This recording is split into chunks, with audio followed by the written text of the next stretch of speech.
At sa ibang balita, 4 ang patay sa sunog sa Barangay Singkamas sa Makati City.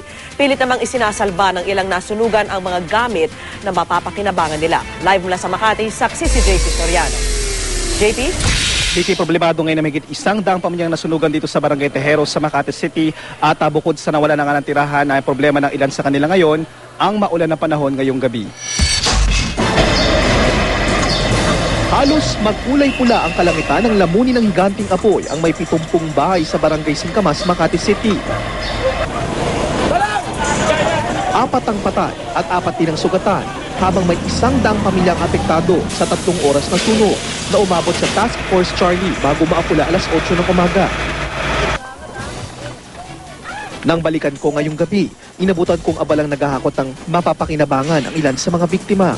Sa nasunog niyang bahay ko naman nadatnan si Ate Rose habang todo bantay sa mga nailigtas niyang gamit. Paano raw sila ngayong maulan ng panahon? Ano po, maghahanap ng maanuhan, paglipatan. Sa Carmona Sports Complex tumuloy ang ilang nasunugan, kabilang ang pamilya Padilla. Bukod sa kanilang kalagayan, iniisip din nila ang burol ng 4 na kaanak na nasawi sa sunog. Ano po, kahit paano, makaraos po kami, malakpasan po namin to. Yung pagsubok na to. Si Nanay Divina naman, problemado dahil walang naisalba sa mga gamit pang eskwela ng 7 anak na nag-aaral. Wala ko kami matitirahan. Mag-aaral pa ko yung mga anak ko sa Lunes pasukan. Wala ko kami naisalbang gamit kahit isa. Patuloy pa rin iniimbestiga ng sanhi ng sunog pero posibleng may napabayaan o manungkalan. Inaiwan na niluluto sa kalan.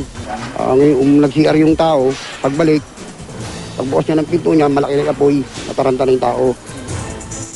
Bigi dito sa evacuation center ay talagang napakaraming taong nasunugan ang humingi ng tulong at nakita naman nating tumutulong ang lokal na pamahalaan ng Makati pero para po doon sa mga nais pang tumulong, pinakakailangan ng mga biktima ng sunog ang malinis na damit, malinis na tubig na inumin. Live mula sa Makati City, ako si JP Soriano, ang inyong saksi.